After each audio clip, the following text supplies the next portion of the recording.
You guys will see that when I walk over here. So, I'm poking them, I'm touching them. No, run away. Run away. Now, the reason why that is, alligators were almost hunted to extinction by people, which means we almost wiped them off the face of the earth. Alligators that survived stayed away from humans. Once they came near us, got killed.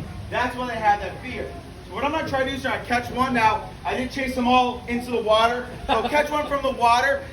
You will have to give me a little bit more time. It's a little bit trickier. Water's their element. They can go about 20, 25 miles an hour in the water. They have special eyelids that they can help see underwater. They can hold their breath for 4 to about 8 hours. So they're very adapted to living in the water. So I do have to be very careful. If I hesitate, miss, it will turn around and bite me. Just give me a few moments. I'll catch it and then explain what I did and why I did it.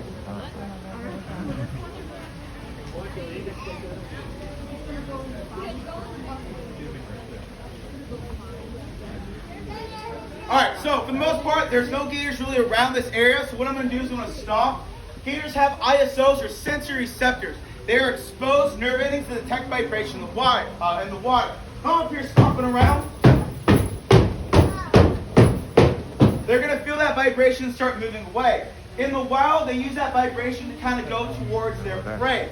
When that deer, when that fox is drinking the water, making ripples, those gators can slowly get near it and attack it. On the flip side, if that gator's grabbing an animal, thrashing around, those gators will feel that vibration and start coming in for the kill. So I think I stirred them up a little bit. I'm going to go ahead and try to catch one.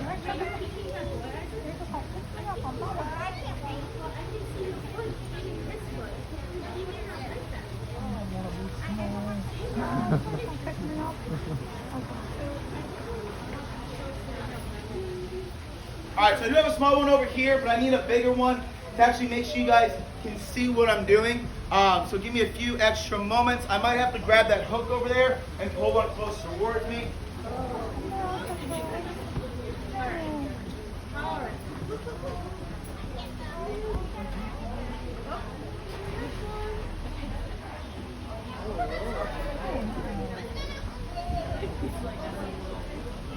Get away from me. You almost made us extinct.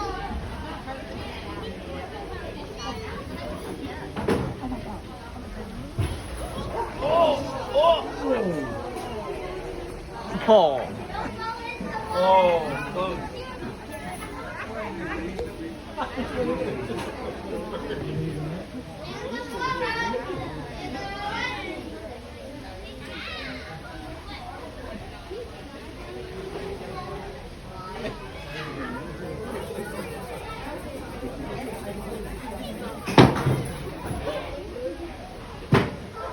I think you got one.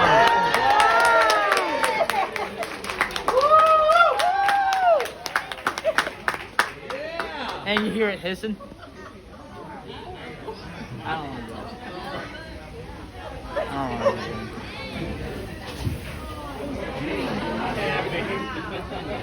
Alright, so what I grabbed here, as you guys can probably tell, this is one of our American alligators.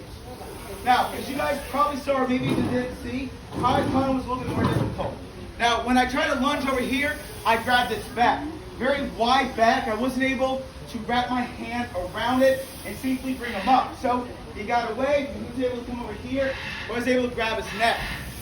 Now, the reason why I grabbed his neck and not his tail, flip him upside down, put him up on land, tape him, do all kinds of crazy stuff like that. Alligators are very flexible animals. They can turn around and bite their own tails.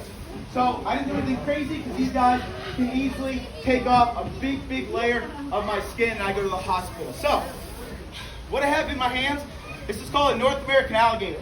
Alligators are found from the dismal swamps of Virginia all the way down to Florida as far west as Texas. These guys can live anywhere between about 50 years in the wild, about 60, about 70 years in captivity. Now the alligators you see in our wildlife area and our main pool area around 40, about 48 years old. This little guy's probably rocking around, if I can get him up a little bit. This guy's probably around 4.5 years old. Now the reason I can guess that is because on average, alligators grow about a foot every single year they're born. 2-foot gator, 2 years old, 3-foot gator, 3 years old, 4-foot gator, 4 years old. With that being said, alligators tend to slow down their rate of growth around 7 or 8 years of age. So adult alligators reach a length around 50 feet. Females will length around 8 to 9 feet. Yeah, you got a question? What's it hissing for? So just like someone yelling at you when you're in trouble or screaming when you're scared, these guys are hissing to let me know you messed with the wrong gator. It's trying to intimidate me to make sure that, hey, if you take this tape off, I will bite you. So it's just like if someone's coming near you, you're gonna yell or anything crazy like that. So it's just our way of saying, hey, you're too close to me, I want you to leave. So for voices like that, we only do these shows with the alligator for maybe about 5 to 10 minutes. We don't want to stress the animal out. Even though it's a pretty hardy animal, we want to make sure that we're fair to the gator, not using him for 45 to an hour to 30 minutes or so. Now, for the most part, you guys are probably noticing its back. Those are called osteoderms. Osteo means bone and dermal means skin, so bony skin.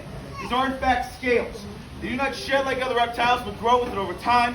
These osteoderms help it out in 2 ways. One is for protection, acts like armor. The other way is to actually help absorb sunlight. Because they are ectothermic, or cold-blooded animals.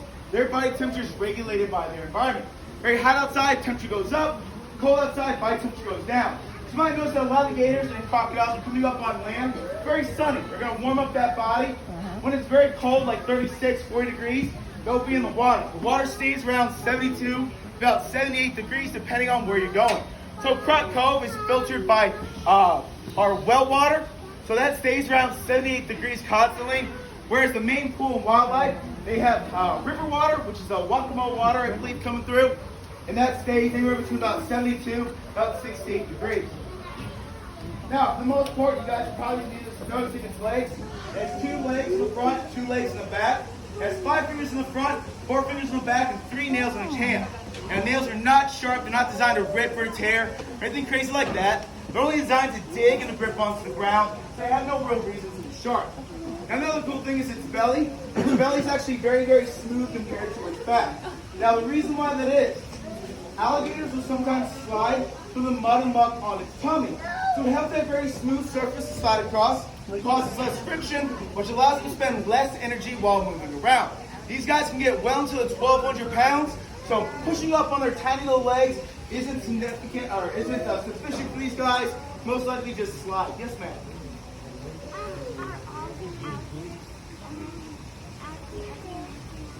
Are all these alligators American alligators? Are all the American alligators small like this? So no. The ones in here, yes, they are. We base our gators on certain sizes. So the American alligator, if it's a boy, can get 10 to 15 feet. Girls, only 8 to 9 feet. These guys are anywhere between about 3.5 years old to about 4.5 years old. When you go up to the juvenile area, when you first walked in, those gators around 5, about 6 to 7 years old. Main pool and wildlife, they're up in the 50s, 40s, 50s, things like that. So gators have to be put in different places based on size. If I put a 2-foot gator with a 13-foot gator, best believe that 2-foot gator is going to get eaten. So these guys are cannibalistic. They will eat anything that really comes near them other than fruits and vegetables. Now, does anybody have any questions? Yes, sir. So why 5 fingers but only 3 nails?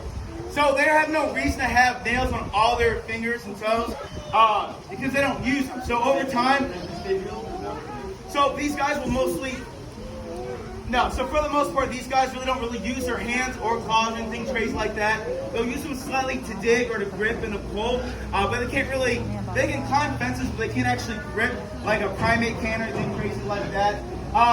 But just like in a video game, you have a certain amount of points you can put in towards, let's say, your alligator. You're not going to go put in points into something you're not going to use. So over time, they didn't need 5 fingernails. They started slowly going away. So there's also, I can't remember the article, they predict that our pinkies over a very long time will disappear because we really don't need them per se. You actually survive without your pinkies. They don't really use too much of them. So those are some common traits that may eventually go away. Yes, sir. You have any questions? Yeah. Yeah, so these guys who have teeth, they have about 78 to about 80 teeth in their mouth. Any given time, they go through about 3,000 teeth in a lifetime. Their teeth are stacked up like acid cones or traffic cones. When one is broken or lost, one is right there to replace it. Now, right now, they are razor sharp. If they were to bite on me, they could easily rip apart my arm, but they have no jaw pressure. If you were to bite on my hand or my arm, it's not going to break it. However, we're trained, if this guy were to bite me, to hold him down. If he does a death roll or thrashes around, there goes ligaments, there goes muscle tissue, all kinds of stuff like that. An adult male alligator, 13 foot, 800 pounds, has a bite force around 2,000 pounds per square inch. To put that in perspective, that's enough to literally